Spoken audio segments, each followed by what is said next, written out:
The Galactic Council chamber fell silent when Ambassador Crix displayed the holographic image of Earth. The small blue planet rotated slowly in the center of the room, its continents green and brown, its oceans deep and vast. 300 representatives from across the galaxy watched with expressions ranging from confusion to disbelief. "This is the home world of the species requesting admission to the Council," Crix said, his 4 eyes blinking in sequence. "They call themselves humans." Elder Marath, the oldest member of the Council and a being made of living crystal, leaned forward in her seat. "And you say they achieved faster-than-light travel only 50 cycles ago?" "That is correct, Elder." A murmur passed through the chamber. The Velrath delegation, beings of pure energy who communicated through light pulses, flickered rapidly among themselves. The insectoid Krath clicked their mandibles in what might have been laughter or horror. 50 cycles, repeated Coordinator Shan, a tall being with pale blue skin and 6 arms. "That is impossible. It took my people 3,000 cycles to develop such technology. The Morath required 12,000. The fastest recorded development before this was the Kelvin Federation at 800 cycles. The data has been verified multiple times," Ambassador Crix confirmed. "The humans developed space travel approximately 120 cycles ago. They landed on their moon shortly after. Within 50 more cycles, they cracked the light barrier." "But how?" demanded Representative Gorth of the warrior caste. His massive form, covered in thick gray plates, shifted uncomfortably. "Such progress is unnatural. They must have found ancient technology, perhaps a crashed vessel from one of the elder races." "We investigated that possibility," Crix replied. "There is no evidence of outside influence. The humans developed everything themselves. What is more remarkable is their history. I have brought a human representative to address the Council directly. I believe his testimony will provide the context you need." The doors at the far end of the chamber opened. Every eye, sensor, and perception organ turned toward the small figure that walked in. Dr. Marcus Chen was not an impressive physical specimen by any galactic standard. He stood barely 2 meters tall, with soft skin, no natural armor or weapons, and eyes that could only see a tiny portion of the electromagnetic spectrum. Next to the towering Gorth or the crystalline Morath, he seemed almost fragile. But he walked with steady steps and met the gaze of every council member without fear. "Honored members of the Galactic Council," he began, his voice carrying clearly through the translation systems. "Thank you for this opportunity to speak. I understand you have questions about my species. I will do my best to answer them." Elder Morath spoke first, her crystalline body chiming with each word. "Dr. Chen, we have reviewed your planet's environmental conditions. Your world experiences extreme temperature variations, constant seismic activity, frequent severe weather events, and periods of mass extinction. How did your species survive such a hostile environment?" Marcus smiled, a gesture that confused several council members who interpreted it as a threat display. "With great difficulty, Elder, and with stubbornness that some might call foolish." He touched a control panel, and the holographic Earth changed. Now it showed a white and blue world, covered in massive sheets of ice. "Approximately 70,000 years ago, our planet entered what we call an ice age. Temperatures dropped. Glaciers covered much of the land. Food became scarce. The estimates suggest our entire species was reduced to fewer than 10,000 individuals. We came very close to extinction." The council members exchanged glances. 10,000 individuals was below the critical population threshold for most species. Recovery from such numbers was considered nearly impossible. "How did you survive?" asked Coordinator Shan. "We adapted. We learned to make clothes from animal skins to keep warm. We discovered fire and learned to control it.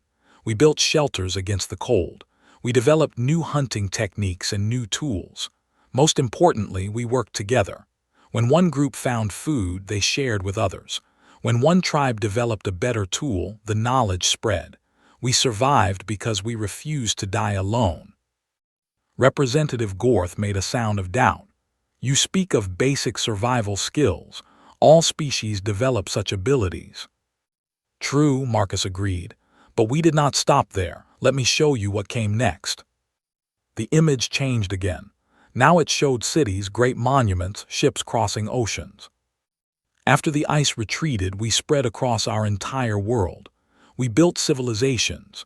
We developed agriculture, mathematics, writing, philosophy. We asked questions about the stars and about the nature of existence. We were curious, and our curiosity drove us forward.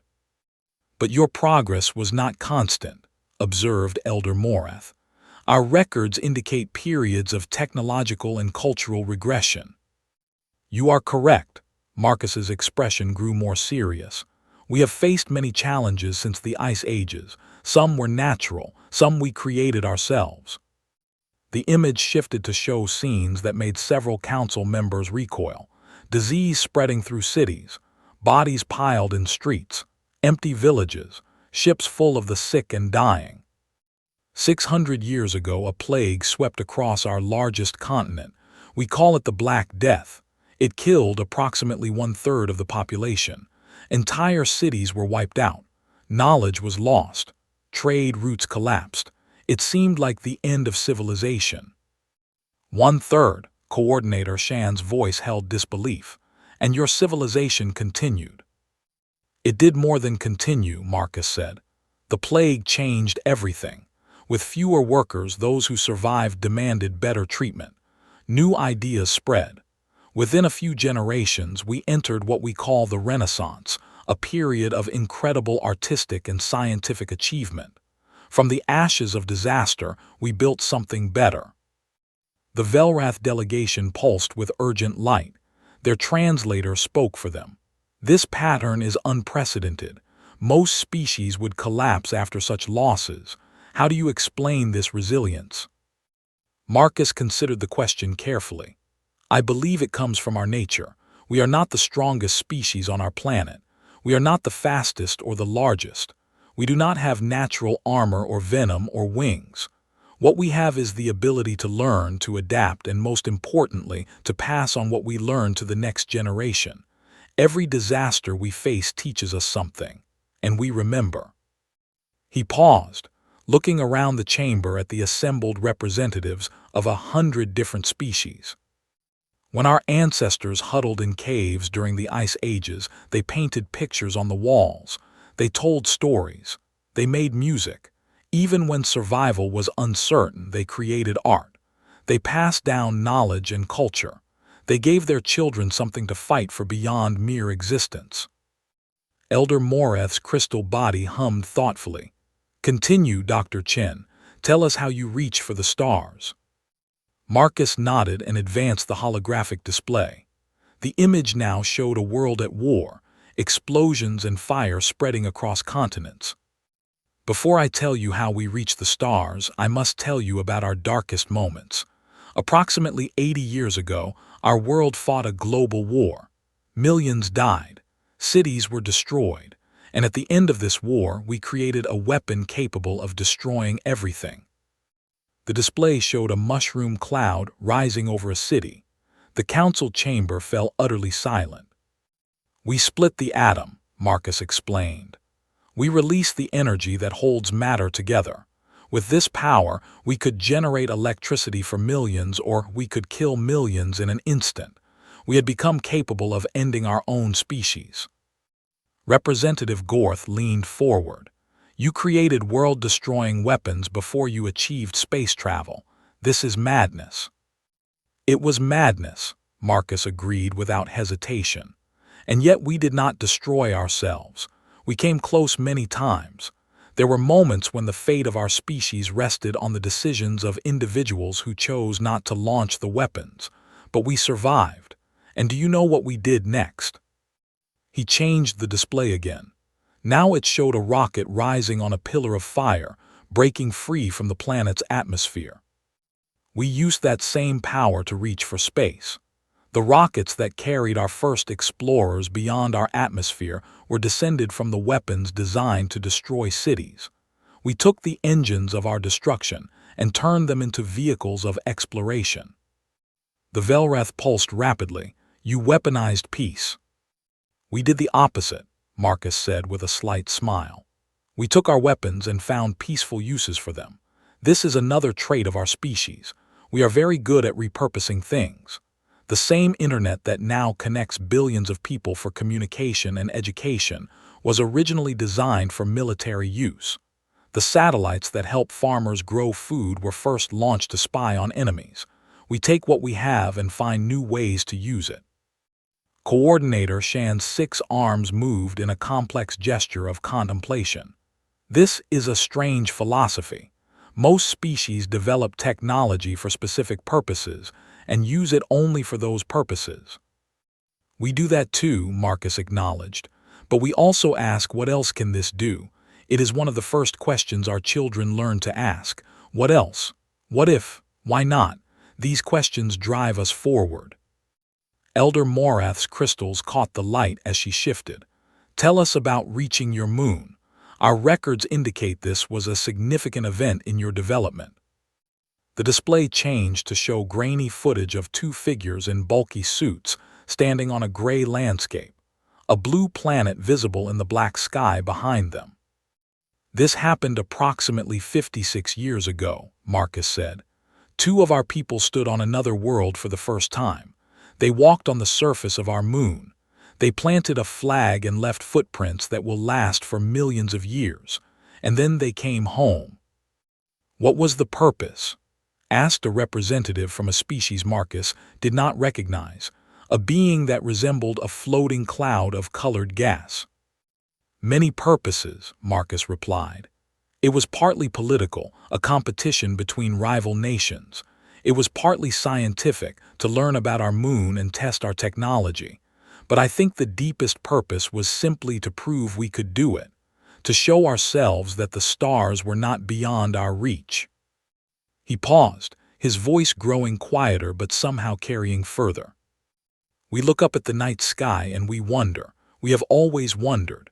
Our earliest ancestors told stories about the lights they saw above them.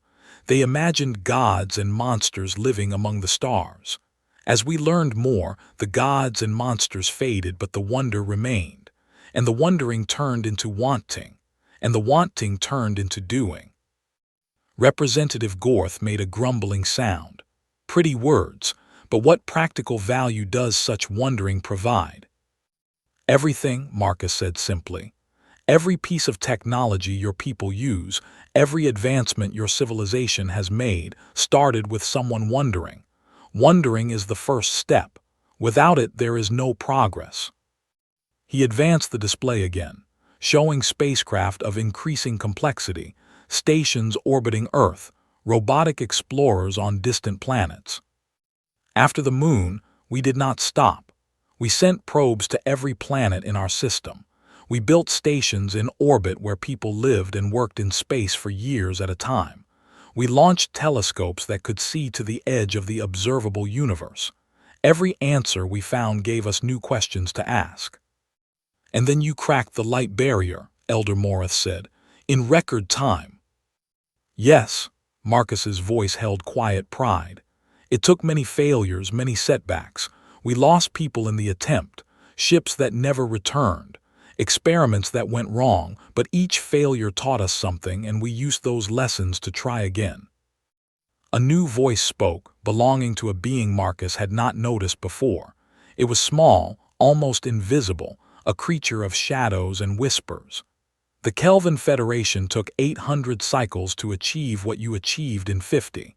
They are considered the fastest developers in galactic history.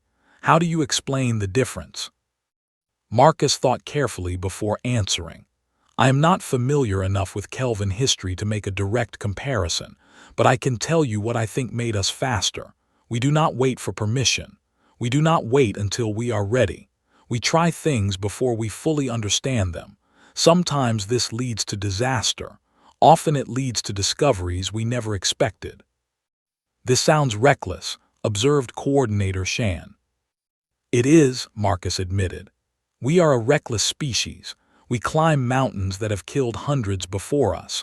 We dive to the bottom of oceans where the pressure would crush most vessels. We fly into hurricanes to study them. We walk into burning buildings to save strangers. We volunteer for dangerous experiments. We push every boundary we find. He looked around the chamber at the assembled aliens. We do these things not because we do not fear death. We fear it as much as any species. But we fear living without achievement more.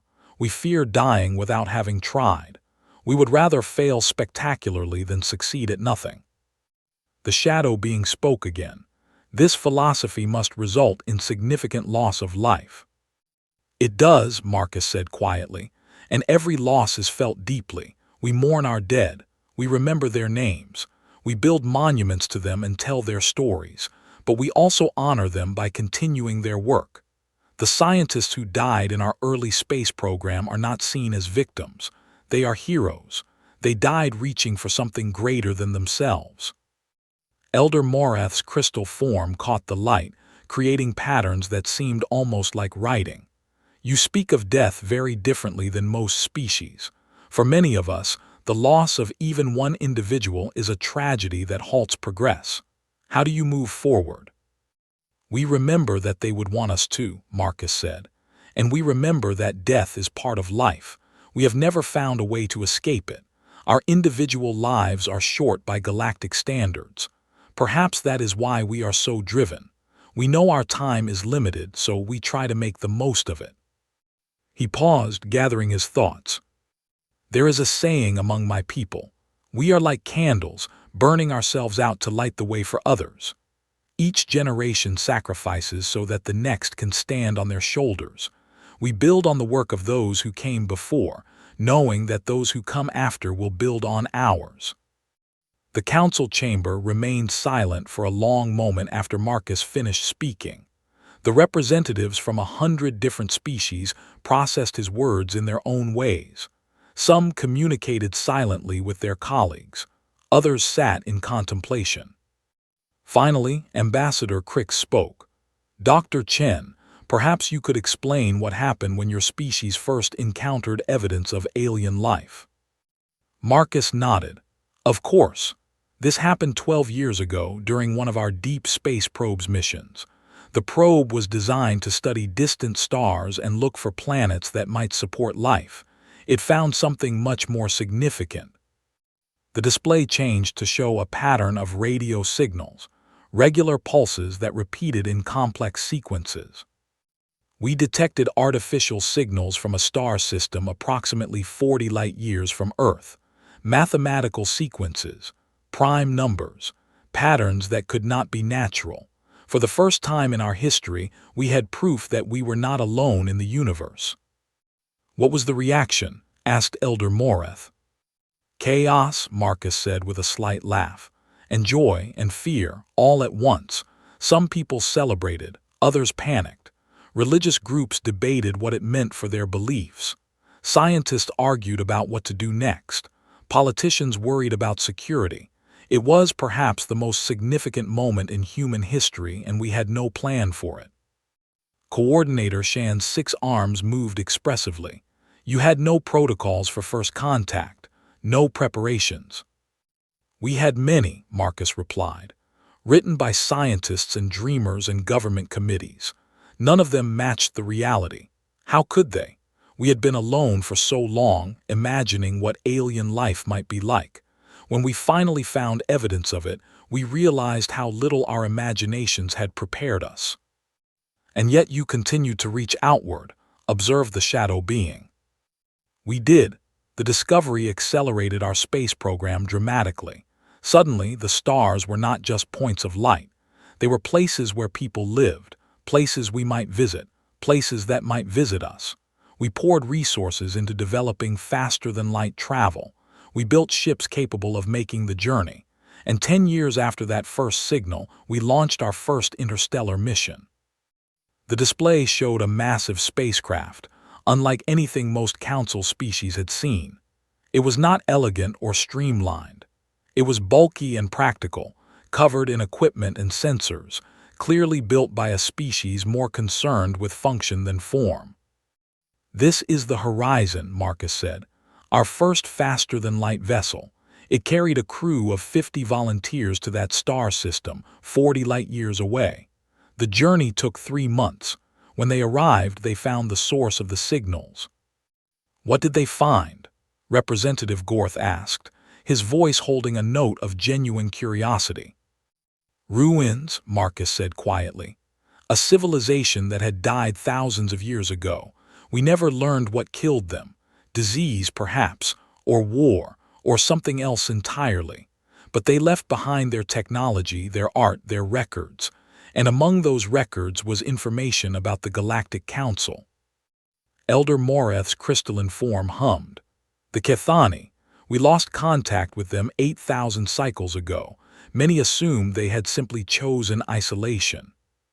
"They did not choose isolation," Marcus said. "They died.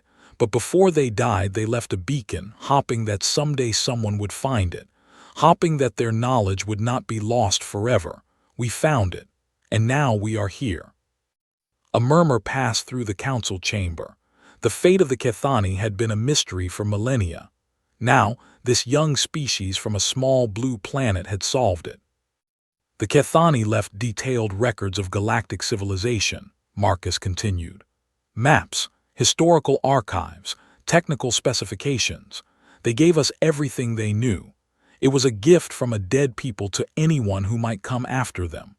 We studied their records and learned about the Council, about the other species in the galaxy, about the laws and customs of interstellar society."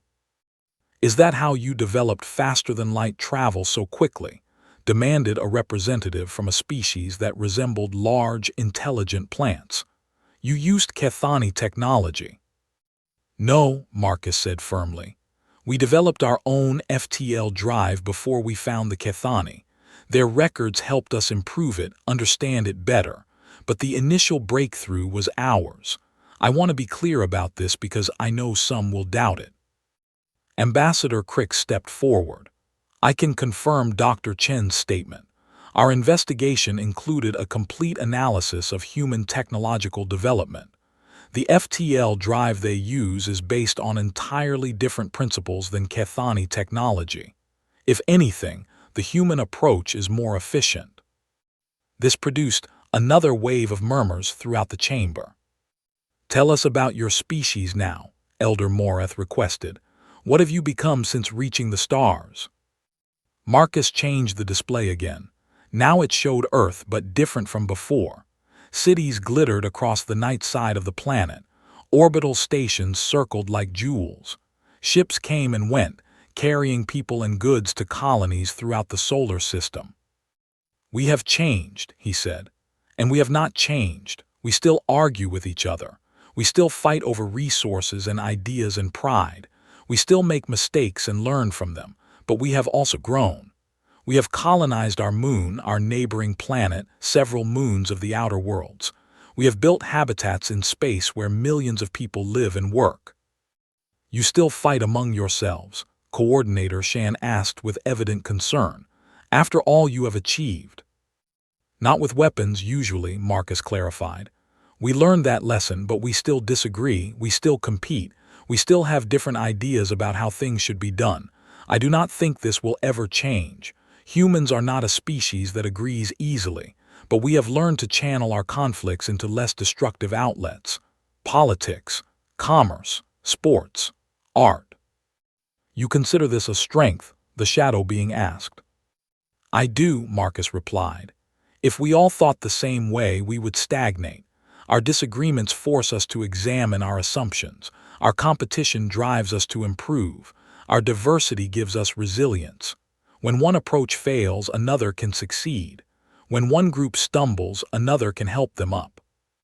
He looked at the display of his home world, pride evident in his expression. "We are 8 billion individuals," he said. 8 billion different perspectives. 8 billion sets of experiences and dreams and fears. And yet we are one species united by our common humanity. We carry within us the memories of everyone who came before, every ancestor who survived an ice age, every doctor who fought a plague, every scientist who pushed the boundaries of knowledge, every artist who created beauty, every parent who taught their child to wonder.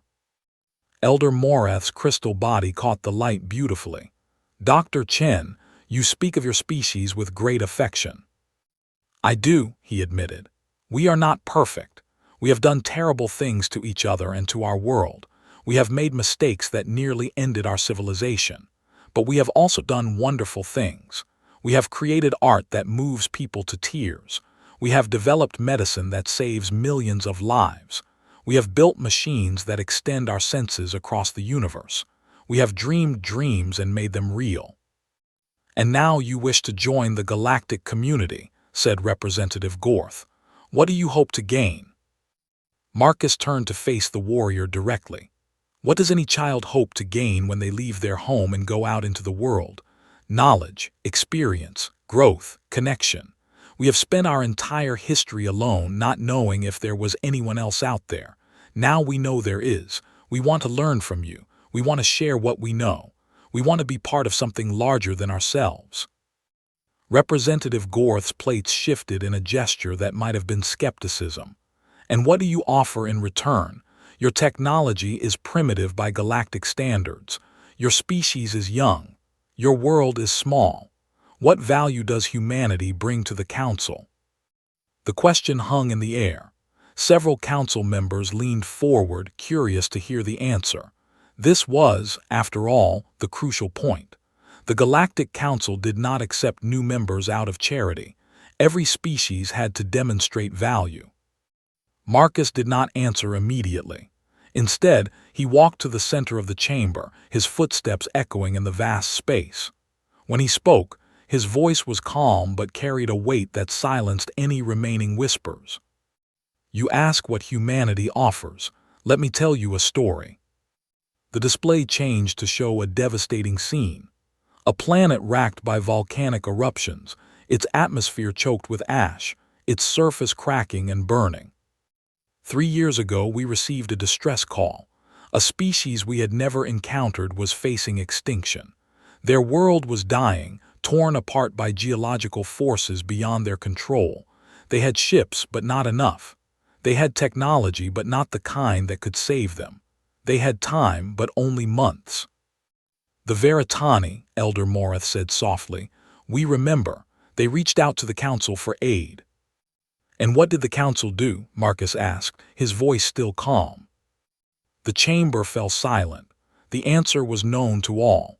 The Council had debated. They had formed committees. They had discussed the logistics and the politics and the precedents. And while they debated, the Veritani continued to die. "Humanity received that same distress call," Marcus continued. "We were not members of the Council. We had no obligation to respond. The Veritani were strangers to us, aliens we had never met. Their world was far from ours. Helping them would cost us dearly." He paused, letting the weight of his words settle. "We went anyway. We loaded every ship we had with supplies. We recruited volunteers by the thousands. Scientists, doctors, engineers, pilots, ordinary people who just wanted to help. We sent everything we could spare and some things we could not. We crossed 30 light-years of space to reach a dying world." The display changed again, showing human ships arriving at the Veritani homeworld. Ships of every design, from military vessels to converted cargo haulers to personal craft, barely large enough for a crew of 3. We evacuated 4 million Veritani. We could not save their world, but we saved their people. We gave them a home on one of our colony worlds, with land and resources to build a new civilization. We did this not because we expected anything in return. We did this because it was right. Coordinator Shan's 6 arms moved in an expression of astonishment. "The Veritani rescue is legendary. We did not know it was humans who accomplished it. The reports we received were incomplete." "We did not advertise," Marcus said. "We do not help others to gain recognition. We help others because that is who we are. This is what I offer the Council, not our technology, though we will share what we have. Not our resources, though we will contribute what we can. What humanity offers is something more fundamental. He turned slowly, making eye contact with as many council members as he could. We offer our spirit, our willingness to try when others have given up, our ability to see strangers as neighbors, our refusal to accept that anything is impossible, our stubbornness in the face of disaster, our hope when all seems lost. The shadow being moved closer, its form becoming slightly more visible. These are qualities, not resources. How can they be measured? They cannot, Marcus admitted. And yet they have value. When the ice ages came, it was not technology that saved us. It was our determination to survive. When the plague swept through our cities, it was not machines that rebuilt our civilization.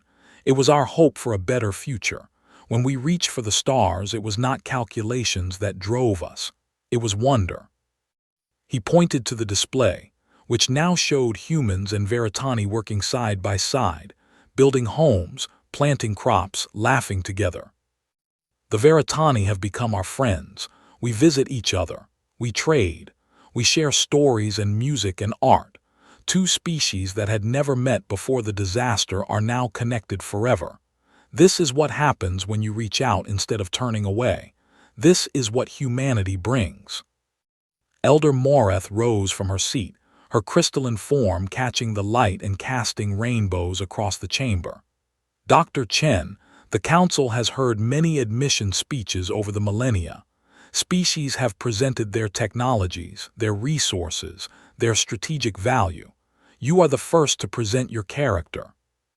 Because character is what matters in the end, Marcus replied. Technologies can be copied, resources can be depleted, strategic value can shift, but who we are at our core remains. Humanity has survived ice ages and plagues and wars and disasters that should have ended us. We survived because of who we are. And now we reach for new worlds not to conquer them but to connect with them. Representative Gorth made a sound that might have been approval. You speak like a warrior human, but not a warrior of violence, a warrior of, what is your word, hope. Yes, Marcus said, we are warriors of hope. We fight against despair. We fight against giving up. We fight against the darkness that says nothing can change, nothing can improve, nothing matters. We have fought this battle for 70,000 years and we have won every time. That is what we offer the council. The Velrath delegation pulsed in unison, their lights creating a complex pattern. Their translator spoke. The Velrath have seen many species rise and fall. Most destroy themselves before reaching the stars. Many more collapse after their first contact with galactic civilization, overwhelmed by the scale of what they discover. You have done neither. This intrigues us. We have come close to destruction many times, Marcus acknowledged. And we may face it again, but we have learned something important. The universe is vast and often hostile, but it is not empty. There are others out there, each with their own struggles, their own triumphs, their own dreams. We are not alone, and knowing that gives us strength. He smiled, a genuine expression of warmth that transcended species boundaries. When our ancestors painted pictures on cave walls during the ice ages, they did not know if anyone would ever see them, but they painted anyway. They left their mark, hoping that someone someday would understand. We found those paintings and we understood. We learned who they were and what they faced and how they fought to survive. Their hope reached across thousands of years to touch us. And now you reach across space, Elder Moreth said, her voice carrying a note of wonder. Yes, we reach across space as they reached across time. We leave our mark, hoping that someone somewhere will understand. We share our stories and our knowledge and our dreams. We connect. This is what humans do. This is what we have always done. And this is what we offer to the galaxy. The council chamber erupted into activity. Representatives conferred with their delegations. Lights flashed as the Velrath communicated. Crystals chimed as Elder Moreth consulted with her advisors. The Krath clicked and chirped among themselves. Ambassador Crix approached Marcus. That was an extraordinary speech, Dr. Chen. I have been in galactic diplomacy for 300 cycles, and I have never heard anything quite like it. I only spoke the truth, Marcus replied, the truth about who we are. Truth is rare in these halls, Crix observed. Most species present carefully crafted images of themselves. You showed us your flaws as well as your strengths. Our flaws are part of who we are. We cannot hide them. We can only learn from them. The commotion in the chamber gradually settled. Elder Morath rose again, calling for order. The representatives returned to their positions, and silence fell. The Council has heard the petition of humanity, she announced. We have heard their history and their philosophy. We have heard of their struggles and their achievements. Now we must decide. Coordinator Shan stood. I move that we open the floor for final comments before the vote. The motion is accepted, Elder Morath said. Who wishes to speak? Representative Gorth rose, his massive form casting a shadow across the chamber. I have opposed the admission of many species. Some were too weak. Some were too aggressive. Some lacked the qualities needed for galactic citizenship. I studied humanity carefully before this meeting, prepared to find similar flaws. He turned toward Marcus, his armored head tilting in what might have been respect.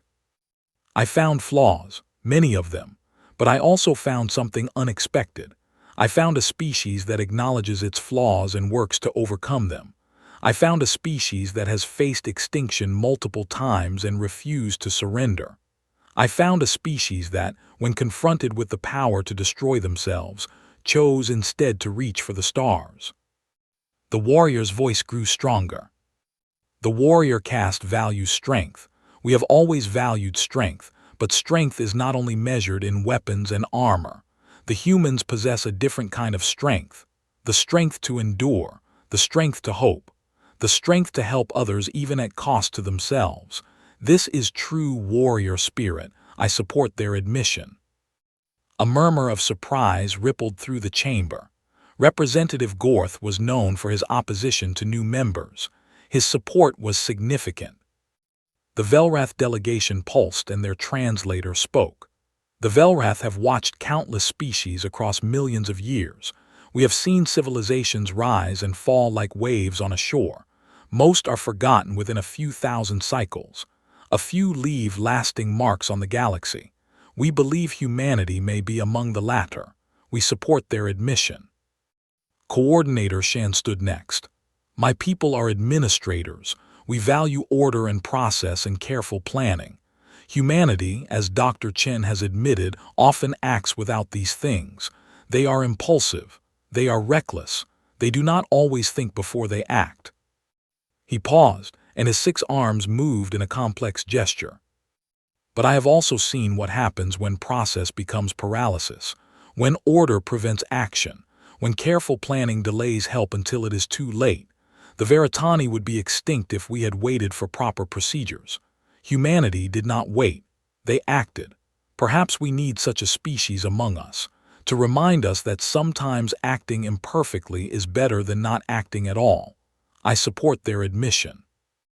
The shadow being moved to the center of the chamber, its form becoming slightly more visible. The Nithri have always been observers. We watch, we record, we remember. We have observed humanity from the first moment they looked up at the stars and wondered. We have watched them struggle and fail and rise again. We have seen their cruelty and their kindness, their destruction and their creation, their despair and their hope. The shadow seemed to solidify slightly. In all our observations, we have rarely seen a species so contradictory, so capable of both the worst and the best, so determined to grow beyond their limitations. We believe humanity will change the galaxy. Whether that change will be good or bad, we cannot say. But change is often necessary. Stagnation leads to death. Growth requires risk. We support their admission. One by one, other representatives spoke. Some expressed doubts. Some raised concerns. But as the comments continued, a pattern emerged. More supported humanity's admission than opposed it. Finally, Elder Morath called for the vote. All in favor of admitting humanity to the Galactic Council, Signify by your species' traditional method. Lights flashed, crystals chimed, hands raised and appendages waved. Sounds and colors and movements filled the chamber, each representing a vote in favor. All opposed. A much smaller response followed. Some doubters remained, but they were few. Elder Morath's crystal form rang like a bell, silencing the chamber. By a vote of 273 to 27, with 3 abstentions, humanity is hereby admitted to the Galactic Council. Marcus felt his heart surge, but he kept his expression composed. Diplomacy required dignity, but inside he was shouting with joy. Elder Morath approached him, her crystalline form beautiful and ancient. Dr. Chen, you have spoken well for your people. The Council welcomes humanity. We look forward to learning from you, as we hope you will learn from us. Thank you, Elder, Marcus said, bowing slightly. We are honored to join this community. One question, if I may, Elder Morath said. You spoke of your ancestors in the Ice Ages, leaving paintings on cave walls. You said they hoped someone would understand. Do you believe we have understood? Marcus considered the question. Around him, representatives of 300 species watched and waited. Beings of crystal and shadow, of energy and flesh, of forms beyond human imagination, all united in this moment. I believe understanding is a journey, not a destination, he said finally. We begin to understand. We will continue to understand. And perhaps in the process we will all become more than we are. Elder Morath's crystals chimed in what might have been laughter. A wise answer. Your species is young, but your wisdom runs deep. Perhaps it comes from your struggles. It does, Marcus agreed. Every scar teaches us something. Every failure makes us stronger. Every loss reminds us to cherish what we have. We are the product of 70,000 years of struggle, and we carry all of it with us. The chamber began to empty as representatives departed for their own worlds. But Marcus remained for a moment, looking at the holographic display of Earth still floating in the center of the room.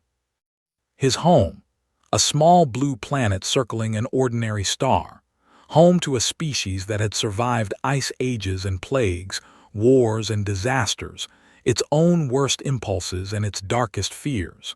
A species that had looked up at the stars and dreamed of reaching them. And now they had. Ambassador Crix approached him. Are you ready to return home, Dr. Chen? Your people will want to hear the news.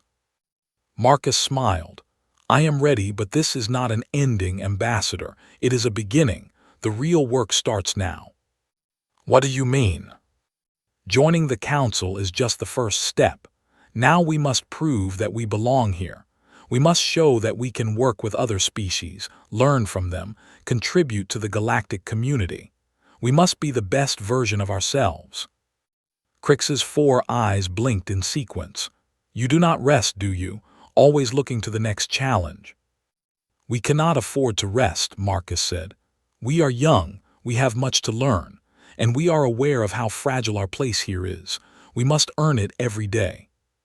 He took one last look at the image of Earth. But we will, because that is who we are. We survived ice ages, we survived plagues, we survived ourselves.